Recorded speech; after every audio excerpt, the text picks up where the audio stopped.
Meanwhile, both Russia and Ukraine have accused each other of attacking energy facilities despite a temporary truce on hitting energy sites. According to Russian Defense Ministry, its forces gained control of 2 Ukrainian settlements within 24 hours. It also claimed to have struck Ukrainian military aviation rocket industry facilities, drone production workshops, as well as ammunition depots.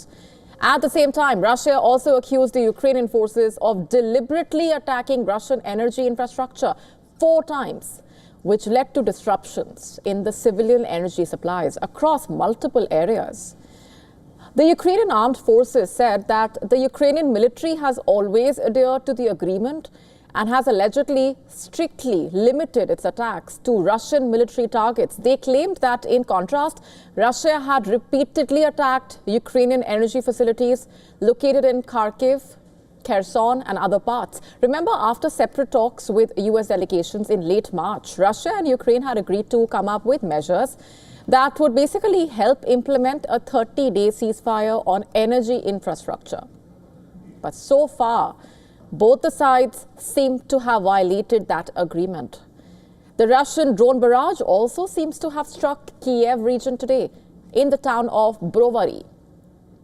The attack resulted in damages in which 2 people were reportedly injured.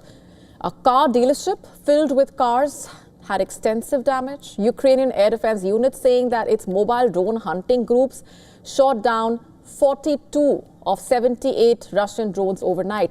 Ukrainian military also reportedly used electronic warfare to redirect or spoof another 22 drones. On the same day, explosions from a Russian mass drone attack were reported in Ukraine's Dnipro. 3 people were reportedly injured in the attack on the city. Further south, Ukraine's Zaporizhia region was also hit with at least 7 drones that had attacked targets in the region, injuring 1. But you see, even as the battlefield continues to witness all that action, the talks to stop the war continue. Kremlin Special Envoy on International Economic and Investment Cooperation, Kirill Dmitriev, held 2 days of high-stakes meeting with US representatives in Washington. This is big. In fact, this was the first time in years that a senior Russia official had traveled to the US for talks with the Americans. And after the meeting, Dmitriev said that some type of security guarantees for Ukraine may be acceptable. The Kremlin envoy held 2 days of talks with American envoy Steve Witkoff. Remember, Witkoff also met with the Russian President Putin in Moscow last month as part of US President Donald Trump's push for a ceasefire and peace deal between Russia and Ukraine. And in recent days, hopes for a deal have seemingly petered out, with Ukraine accusing Russia of violating the energy truce. In fact, in an interview with Fox News, Dmitriev argued that Ukraine had struck Russian energy targets and conceded that the Kremlin could be open to security guarantees for Kiev. He said, and I'm quoting here, some security guarantees in some form may be acceptable. Dmitriev said, without specifying which ones, he ruled out Ukraine joining NATO as not at all possible, quote unquote, very significant. Remember, the Ukrainian president has long argued that security guarantees for his country are the only way to end the war. Whether that guarantee comes in the form of a NATO membership for Ukraine or US and European peacekeepers on the ground in Ukraine continues to be up for debate. And Dmitriev's remarks are also a departure from Moscow's usual position. Remember, Putin had said that peace would only be possible if Ukraine accepts the changed ground realities and undergoes demilitarization. Moscow has also categorically opposed the idea of European troops acting as peacekeepers in Ukraine. And as far as the talks between Dmitriev and his American counterparts go, the Kremlin envoy seems to have praised the Trump administration for hearing Russia's position on many issues. On agenda, economic matters between America and Russia. Dmitriev, in fact, claimed that there was a great desire by American companies to return to Russia.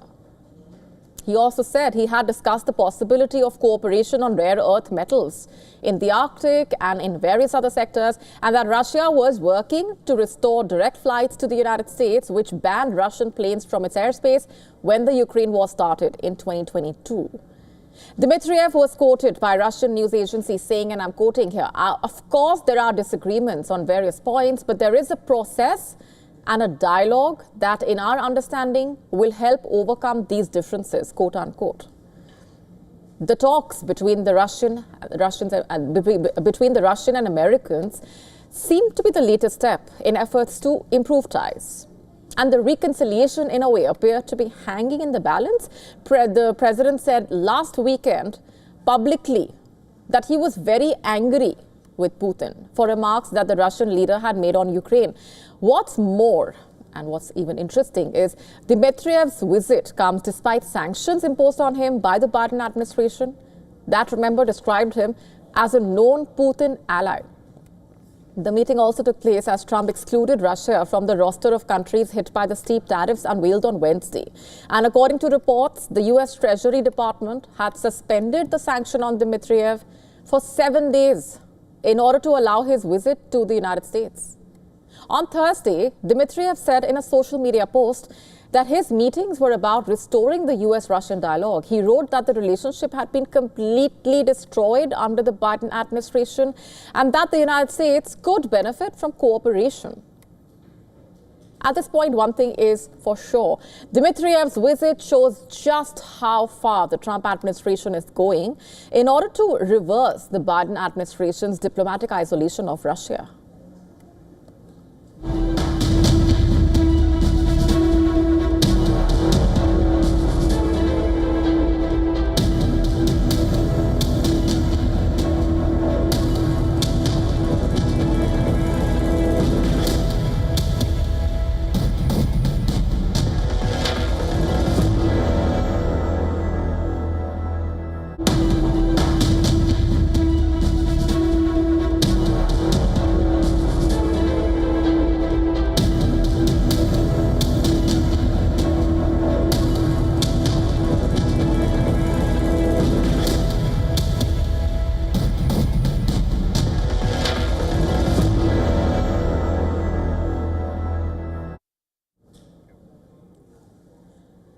Are we on the cusp of the world's first war in space? Yes, this is space we are talking about. The head of U.S. operations for the U.S. Space Force has warned that China has mastered the use of directed energy, radio frequency, and other such advanced weapon systems that he claims threaten the U.S. activities in space. Now, these statements were made by General B. Chance Saltzman before the United States-China Economic and Security Review Commission. Saltzman, the chief of U.S. space operations, further emphasized that China has been more productive in using its resources, and according to the general, that has been a major oversight on behalf of America.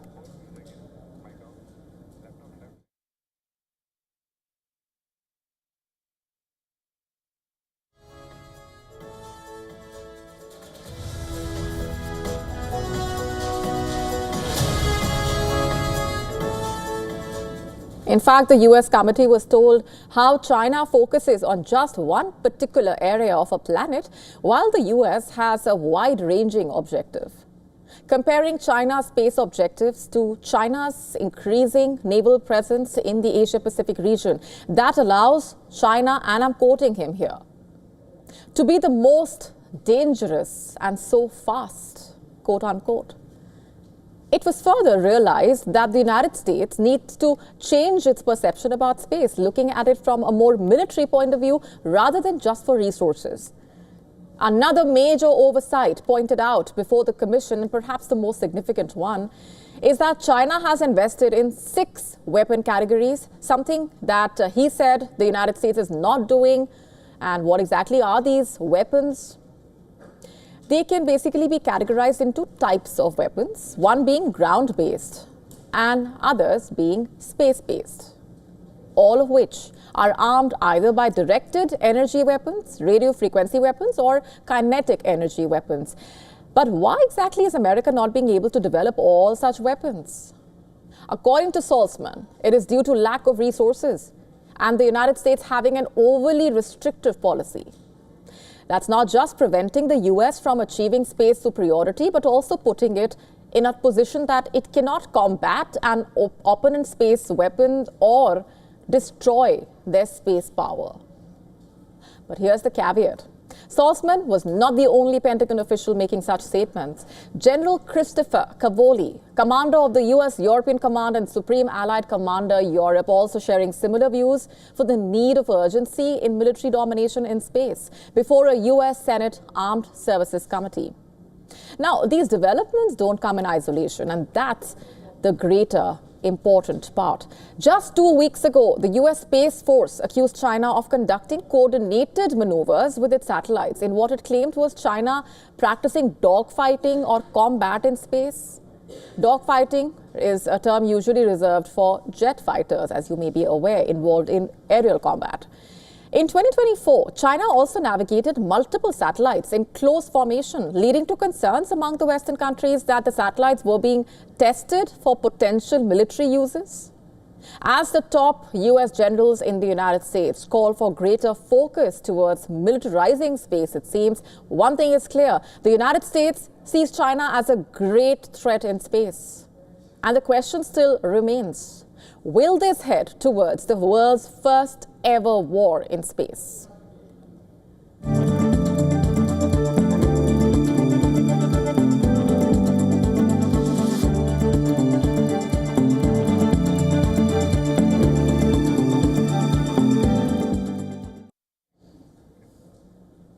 Former Indian Prime Minister Atal Bihari Vajpayee once said, "We can change our friends, but not our neighbors."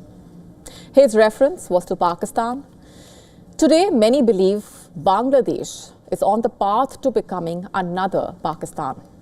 This sentiment resonated sharply as Prime Minister Narendra Modi met Mohammad Yunus on the sidelines of the BIMSTEC summit in Bangkok. This meeting coming against the backdrop of Bangladesh's political upheaval and growing anti-India rhetoric, underscoring India's pragmatic approach to navigating the shifting dynamics in its neighborhood. Yunus's interim government has been floundering on issues like ensuring the safety of Hindu minorities, management of the border, raising concerns in New Delhi. Prime Minister Modi used this high-level interaction to address these sensitive matters directly. Prime Minister also urged in this regard that any rhetoric that vitiates the environment is best avoided.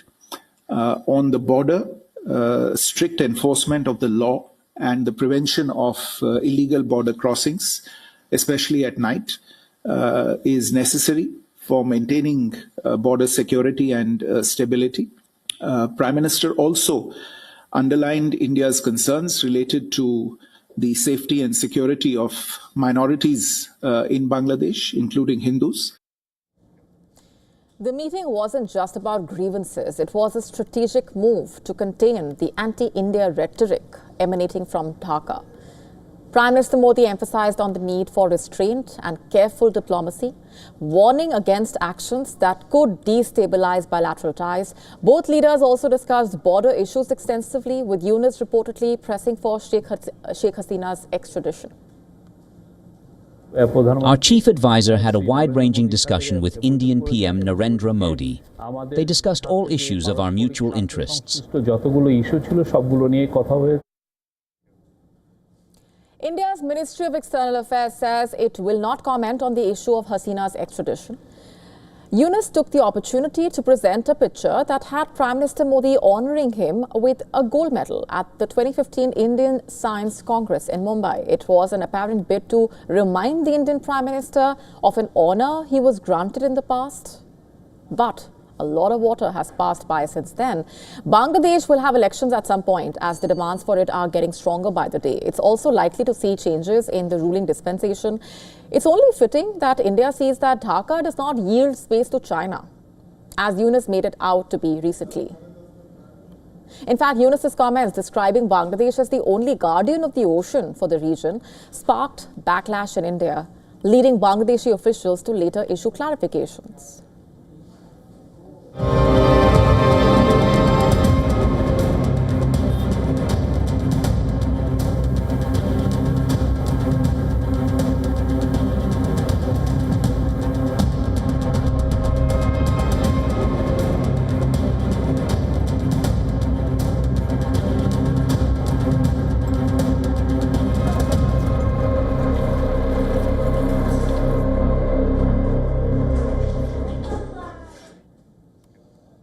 Shifting focus now. Once a final refuge, today entire families are fleeing Rafah. As Israeli strikes pound Gaza, hundreds of thousands of Gazans are fleeing once again in one of the biggest mass displacements of the war. Israel has ordered the evacuation as its forces advance into the ruins of Rafah city as part of a newly announced security zone that they intend to capture. Most of the local population following Israel's order to leave as the IDF strikes toppled buildings there. We could barely believe that we had arrived back in Rafah. We left Rafah under destruction, under bombardment, under missiles, under tanks. We left. It is a complete occupation of Rafah and an entire displacement of its residents. We don't know where are we going. Today the situation is extremely difficult. We feel that the situation is even more difficult than before. And just a day after declaring their intention to capture, Israeli forces pushing into the city on Gaza's southern edge of Rafah. It was the last refuge for people fleeing from other areas. And according to Gaza's health ministry, in the past 24 hours alone, Israeli military operations have claimed the lives of 100 people. 138 others have been injured, with some of the victims still trapped under the rubble. 25 members of my family are on the streets. We don't know where to go. The Israeli attack coming as a major escalation in the war since Israel resumed its operations last month after abandoning the ceasefire that came into place in January. What's Israel's long-term goal? It's yet to spell that out. But Prime Minister Benjamin Netanyahu says his troops were taking an area he called the Morag Axis, an apparent reference to an abandoned former Israeli settlement that was once located between Rafah and Khan Yunis. The Israelis issued a warning. Until when will we remain like this? Until when? Until when we will keep evacuating and coming back every other day? People, spare us the struggle. Spare us, Ummah. Where is the Arab Ummah? Where are the Arabs? Where are the people? As a result of Israeli actions, Gazans who had returned to homes in the ruins during the ceasefire once again have to leave their homes. They fear that Israel's intention is to depopulate those areas indefinitely, which would leave hundreds of thousands of people permanently homeless. In one of the poorest and most crowded territories on earth, the security zone that Israel wants to seize includes some of Gaza's last agricultural land and critical water infrastructure. Not only that, since the first phase of the ceasefire expired at the start of March, Israel has also imposed a total blockade on all goods reaching Gaza's 2.3 million residents. The total Palestinian death toll in Gaza has risen to 50,523. Following nearly 18 months of the Israeli military operations. According to Al-Quds, which is a Palestinian Arabic language daily, 39,384 children have been orphaned since the Israel-Hamas war started in 2023.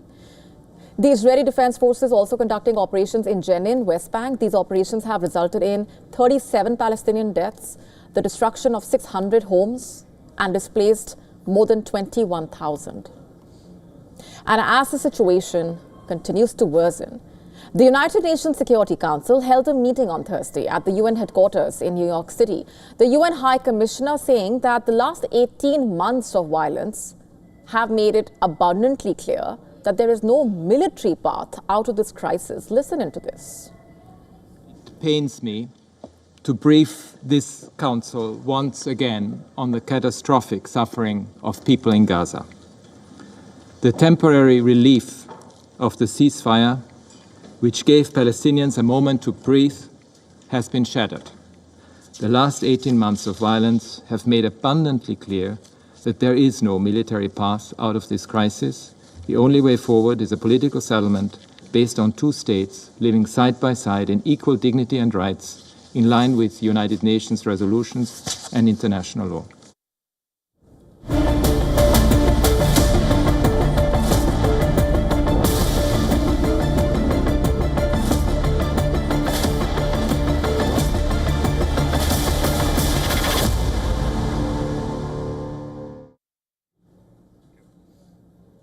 And we now shift our focus to the growing tensions between Israel and Turkey over Syria, a conflict that is fast escalating into a high-stakes geopolitical standoff.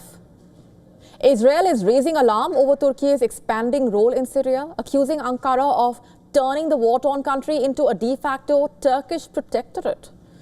The Israeli foreign minister, in fact, claimed that just as Syria's past alignment with Iran was concerning, its growing ties with Turkey are equally alarming. Listen in. They are doing their utmost to have Syria as a Turkish protectorate. It's clear that this is their intention. We don't think that it was good when Syria was in an Iranian proxy, kind of Iranian proxy, and we don't think that Syria should be a Turkish protectorate. Israel went on to highlight that Turkey is also actively undermining Kurdish autonomy, making its ambitions even more problematic for Israel. Turkey has now fired back with a sharp response. The Turkish Foreign Ministry issued a statement dismissing Israel's accusations and urged Tel Aviv not to interfere in efforts to bring stability to Syria and furthermore abandon its expansionist policies. Turkey also accused Israel of being the real threat to the region, citing Israeli military actions as a major destabilizing factor.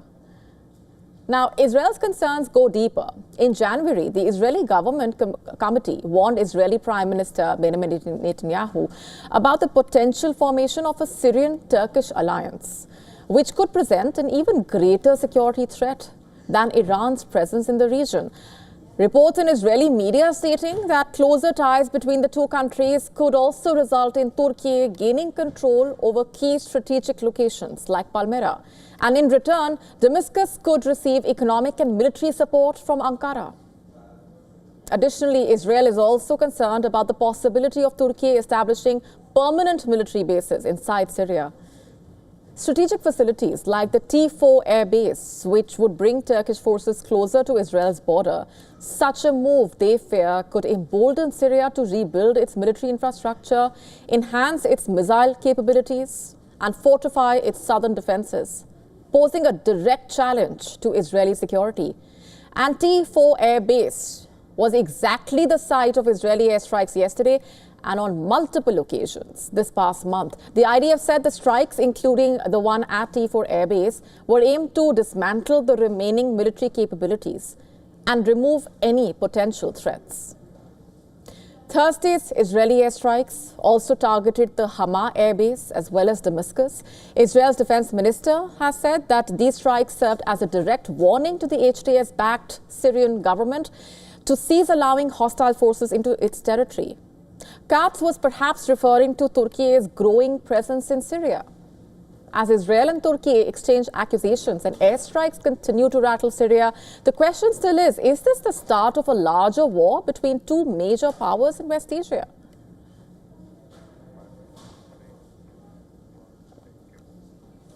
And here's a look at what else is lined up for you on the show tonight. Will Iran and the United States go to war? Where are things headed? We decode the latest.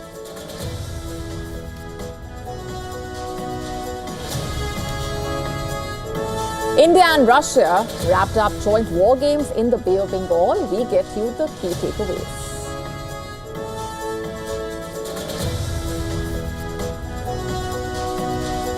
Can air pollution cause depression? How closely is air pollution linked to your mental health? We tell you what has emerged. You do not want to miss this.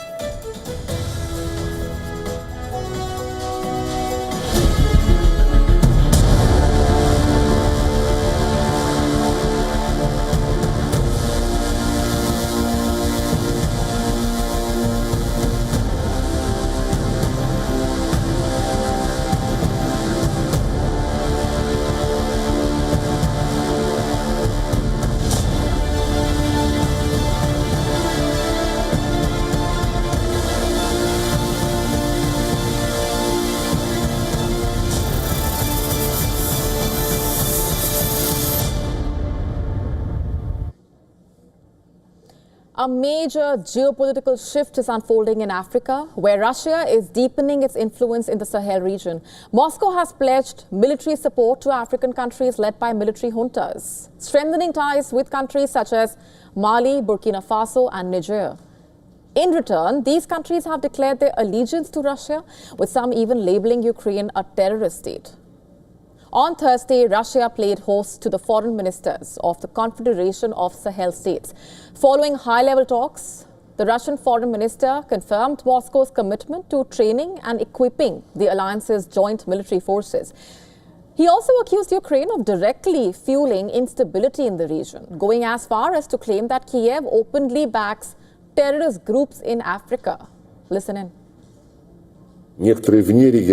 Certain out-of-region actors even today try to destabilize the situation in Sahel region.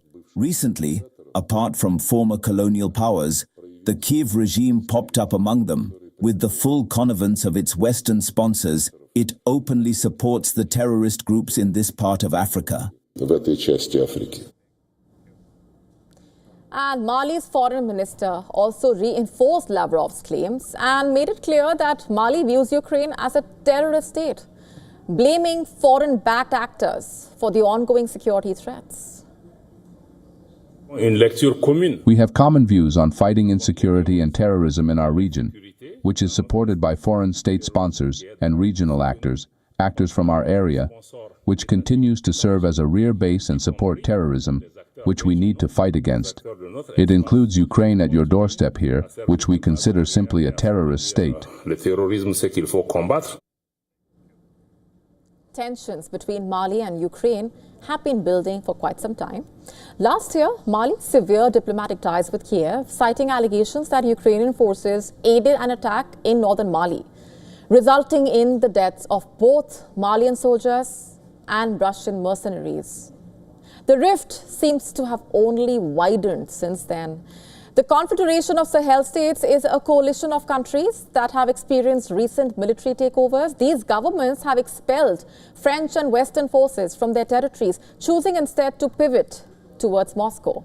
Facing threats from Al-Qaeda, the Islamic State and various separatist movements, these countries reportedly see Russia as a more reliable security partner. And Moscow has seized the opportunity, capitalizing on strained ties between the Sahel and the West. The Russian military contractors have embedded themselves in the region, offering security services in exchange for access to mineral wealth, reportedly. This arrangement has further cemented Russia's foothold in Africa's resource-rich territories. Lavrov emphasized that Russia will help form a joint military force for Sahel countries, adding that the Russian military advisors are already on the ground, providing training and strategic guidance. On my part, I have stressed Moscow's readiness to promote in all the ways possible the build-up, the potential of the joint forces of the Sahel states, increase of their combat capabilities when it comes to national armed forces of each of the three countries. It also deals with the training of the military personnel and law enforcement officers. With the Sahel countries embracing Moscow's support, Africa's geopolitical landscape is undergoing a significant realignment, it seems.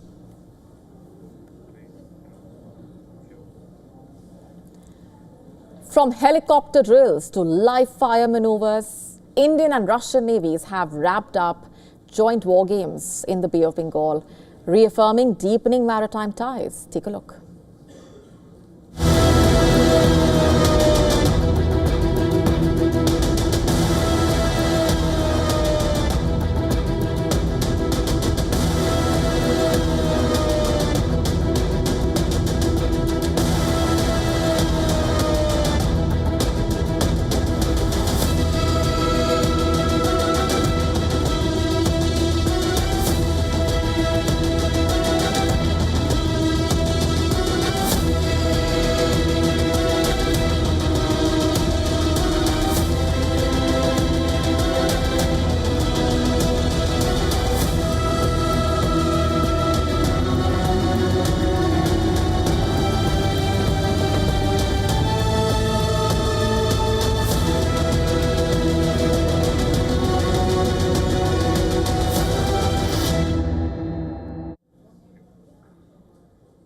shifting focus for now, the US and Iran are both posturing themselves for a military confrontation. Americans, in fact, have transformed its base in Diego Garcia into a fortress.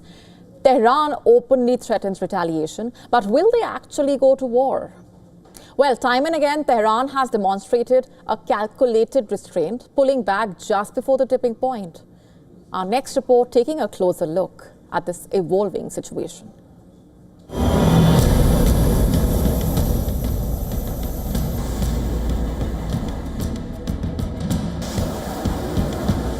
The Persian Gulf trembles under the weight of escalating tensions between Iran and the US, with nuclear warnings, massive troop movement, and threats of retaliation.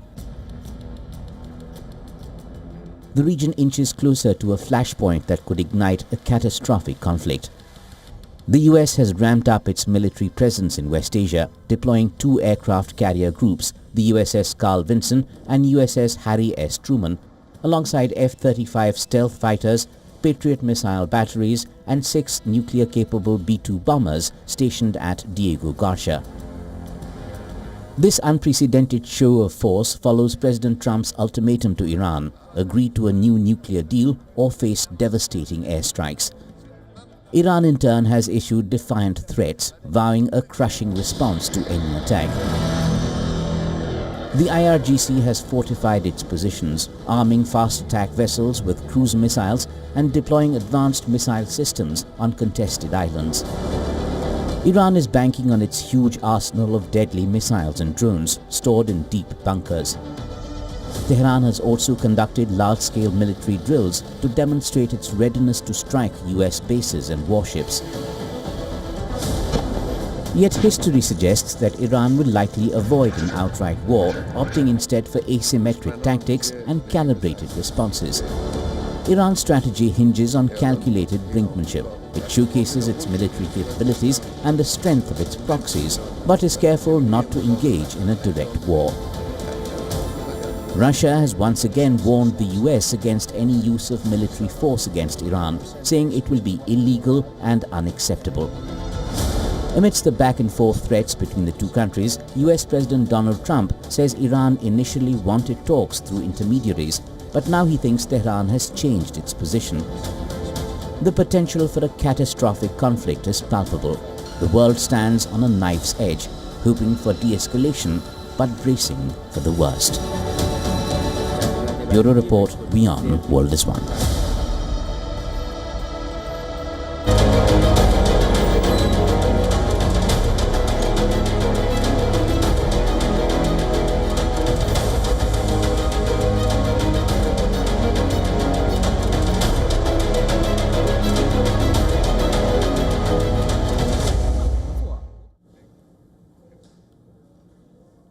The markets have opened sharply lower in New York City. The stock market took a heavy pounding after China retaliated with new tariffs on US goods. The Dow Jones Industrial Average traded more than 1,200 points lower, or 3%. It gave rise to fears of a trade war that could spark a global recession.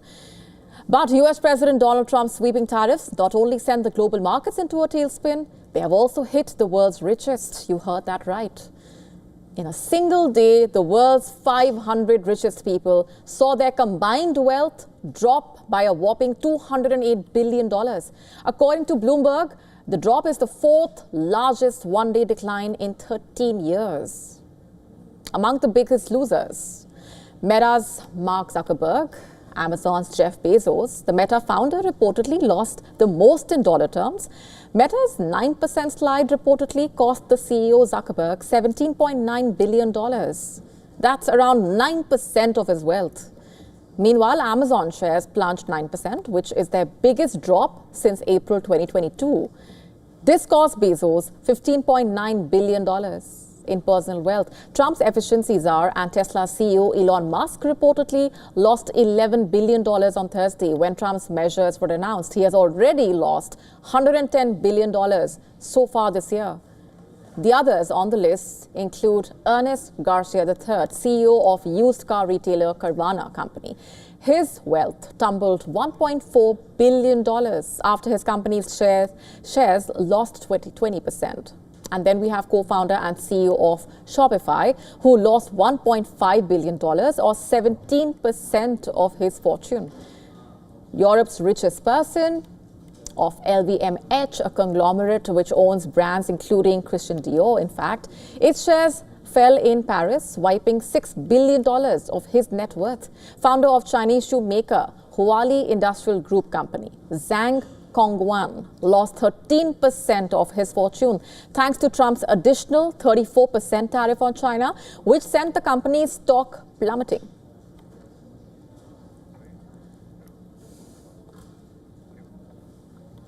Shifting focus for now to South Korea. The Constitutional Court unanimously upheld the impeachment of the president, Yoon Suk-yeol, removing him from office. And the historic decision comes after Yoon's attempt to impose martial law in December. The Constitutional Court ruled that Yoon's declaration of martial law on the 3rd of December last year violated the country's constitution as it obstructed the National Assembly's authority. The court in its ruling said that Yoon did not merely declare martial law, but went on to commit acts that violated the constitution and the law, including mobilizing military and police forces to obstruct the National Assembly's exercise of its authority. The benefit gained by dismissing the respondent overwhelmingly outweighs the national losses resulting from the president's impeachment. Therefore, I issue the ruling with a unanimous opinion. Because this is an impeachment case, I will confirm the time of the verdict. It is 11:22 a.m. order. Respondent President Yoon Suk-yeol is impeached. The landmark decision coming after Yoon's attempt to impose martial law on the 3rd of December, which was met with widespread protests as armed soldiers were deployed to the parliament. In addition to his suspension, Yoon also faces insurrection charges in a separate criminal case. He was arrested on the 15th of January, but later released in March after a court cancelled his arrest warrant, citing concerns over the investigation's procedural legitimacy. In a short statement, Yoon Suk-yeol apologized after the court announced a unanimous verdict, expressing his regret and heartbreak for failing to meet expectations.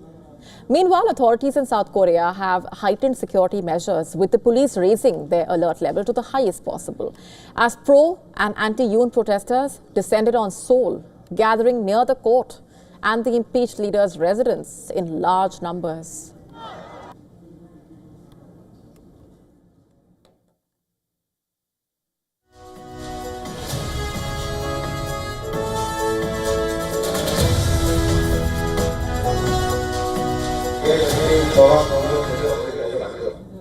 Something sinister is in the air. It's not just choking your lungs, it might even be clouding your mind. A startling new study suggests that the air we breathe could be pushing people into the grip of depression. Scientists now reveal that long-term exposure to air pollution, particularly sulfur dioxide, significantly increases the risk of depression. This startling discovery shows how mental health and environmental crises come together in an alarming new reality. But it doesn't even stop there. The study that analyzed over 12,000 individuals through the China Health and Retirement Longitudinal Study also identified fine particulate matter, or PM 2.5, and carbon monoxide as major offenders. Combined, these pollutants appear to have a compound effect, triggering oxidative stress and inflammation in the nervous system that scientists suspect may contribute to depressive disorders. And these are not rare exposures, by the way. Millions inhale this toxic cocktail every day. And while the physical toll of pollution, cancer, lung disease, cardiovascular disorders is widely known, the invisible mental cost is now being fully grasped, and it's concerning to say the least. Researchers admit the exact biological mechanism remains unclear, yet the link is hard to ignore. Increased pollution levels consistently show a rise in depressive symptoms, cognitive decline, even physical impairment. In simple terms, dirtier the air, the darker the mind gets. Scientists are now calling for stricter air quality regulations, not just to save lungs, but also to protect minds. The findings should serve as a loud wake-up call. Clean air is not just a right, it's about mental health care and mental well-being.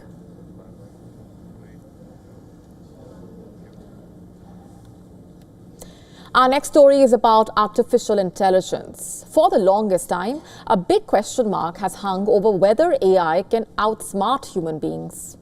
Will AI end up snatching away jobs? Will AI beat human beings? So on and so forth. What if you were told that an AI model has emerged to be more human than human beings? How is that even possible? Well, before we answer that, let me ask you this. Have you heard of the Turing test? Fret not, let's tell you about it. It's named after Alan Turing, the mathematician who proposed it. The test is basically a way to figure human-like intelligence, to see if a computer can think. So what's been found now? OpenAI's GPT 4.5 model has passed this crucial test. It's a preprint study which is awaiting peer review, according to which when OpenAI's GPT 4.5 model was asked to adopt a human-like persona, you know what happened? It was reportedly judged to be human more than 70% of the time, 73% to be precise. Just to put this in context, this is way above the random chance of 50%. And you know what that means? According to lead author Cameron Jones, the results show that large language models, LLMs, could substitute for people in short interactions without anyone being able to tell.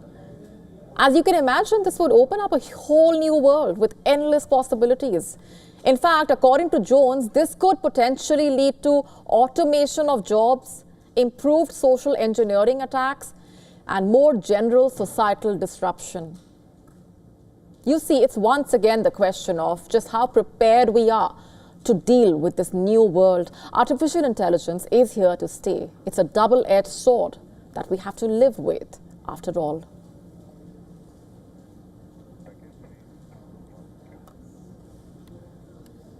TikTok's fate in the US hangs in the balance, with a potential ban just a day away. With the April 5 deadline looming, TikTok's parent company, ByteDance, has only two options basically. Either divest TikTok's US operations, as mandated by US President Donald Trump, or face a nationwide ban.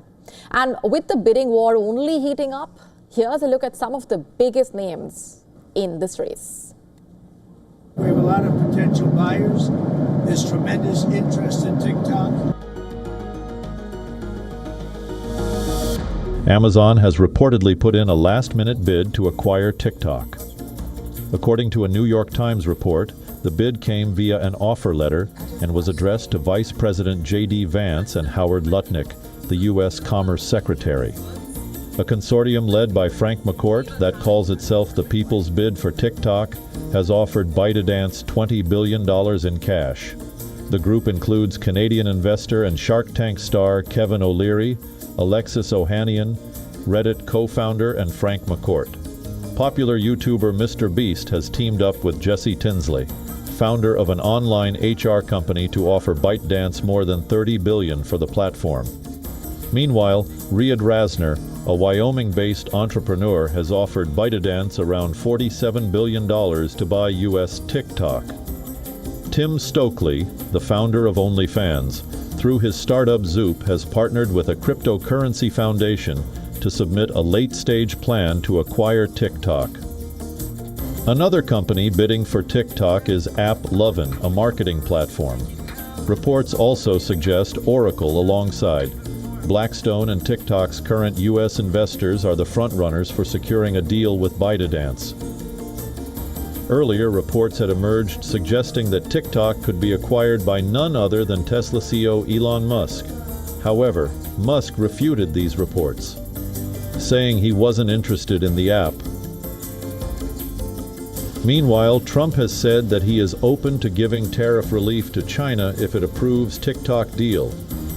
Is there a way for a U.S. company to operate it and ByteDance to still have a share of the algorithm? Well, there are numerous ways you can buy TikTok, and we will find the one that's best for the country. And China is going to have to play a role in that, possibly, in the form of an approval, maybe. And I think they'll do that. Maybe I'll give them a little reduction in tariffs or something to get it done, because every point in tariff is worth more money than TikTok. So in order to get China to do, maybe I'd give them a reduction in tariffs as an example. Sounds like something I'd do. With over 170 million American users, the question remains, can TikTok be saved from a ban and find a buyer within the stipulated deadline? Feels like you're kissing the ring. Is America sinking? Well, not because of the tariffs, but a geological change is what we are talking about. The entire North American continent, in fact, is slowly sinking. What's this about? Our next story telling you how our planet's crust is dripping under Midwest US.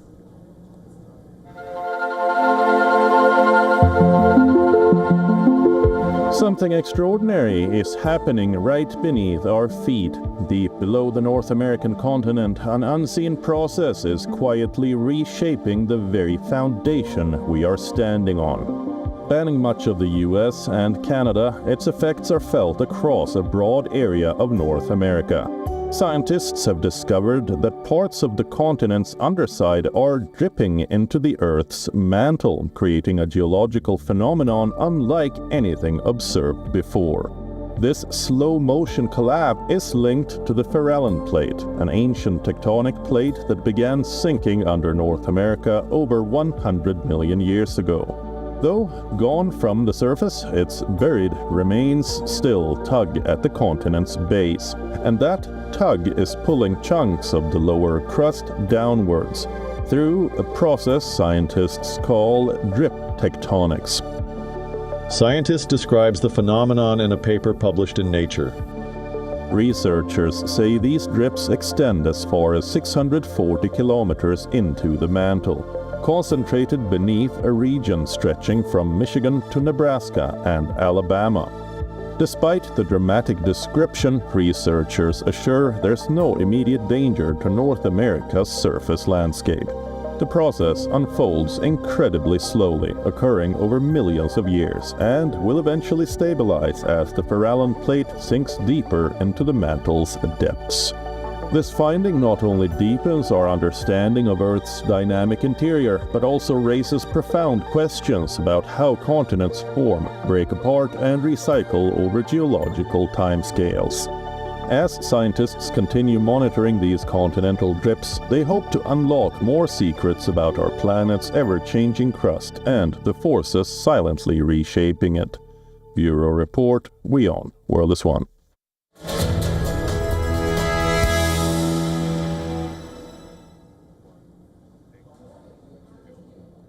One of Indian cinema's most celebrated veterans, Manoj Kumar, has passed away at the age of 87.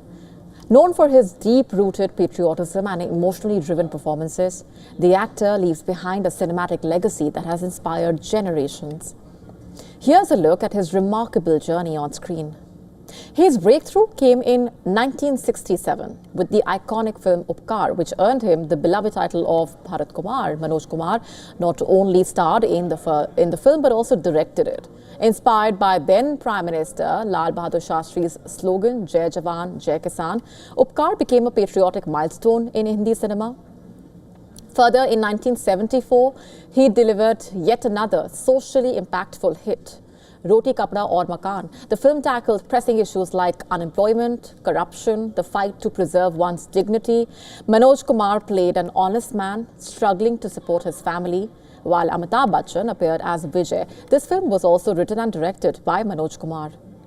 His performance in Shaheed, a stirring biopic on freedom fighter Bhagat Singh, firmly established him as the face of patriotic cinema in India. But Manoj Kumar was not confined to one genre. In 1964, he starred in the haunting thriller Wo Kaun Thi. Opposite Sadhana, he played a doctor caught in a gripping web of mystery and suspense. His performance showcased his versatility as an actor. The star wore the writer-director's hat once again. For sure, a deeply moving story about a father's unwavering determination to help his mute son speak.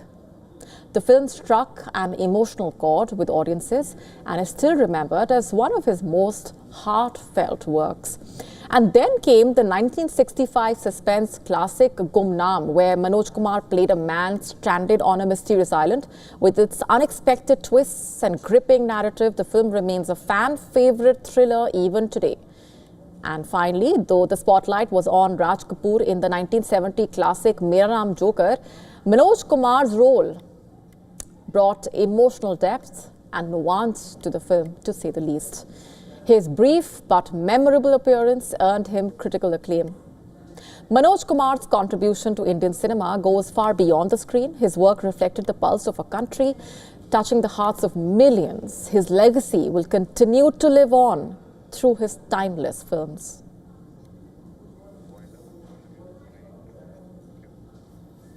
And with that, it's a wrap on this edition of Gravitas Tonight. This is me, Molly Gambhir, signing off. Thanks very much for watching. Have a good weekend. Leaving you with Gravitas Worldview.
Violence in South Sudan escalates. The country's first Vice President, Riek Machar, is accused of stirring rebellion. The Vice President is under house arrest and he will be investigated. And the US calls on South Sudan President Salva Kiir to demonstrate his commitment to peace.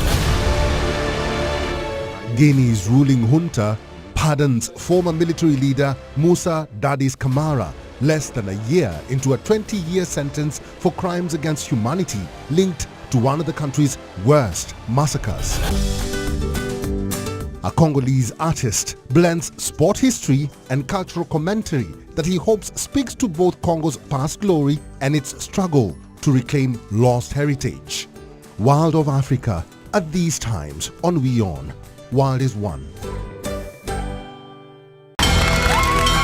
From the bustling trading floors of Wall Street to the vibrant exchanges of Asian stock markets, WION breaks it down for you to make sense of what's happening.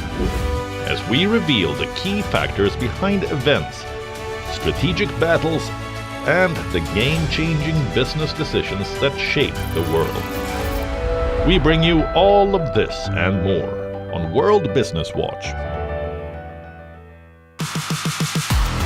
This week on Tech It Out, we show you how drones are helping fight the battle against wildfires.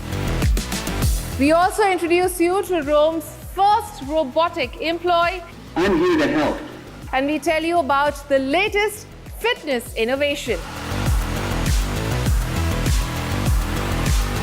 This and more on WION World is One at these times. WION, India's global voice, the channel that brings you the biggest stories from across the world through India's lens. Now available in more than 190 countries worldwide, because we believe that the world is one.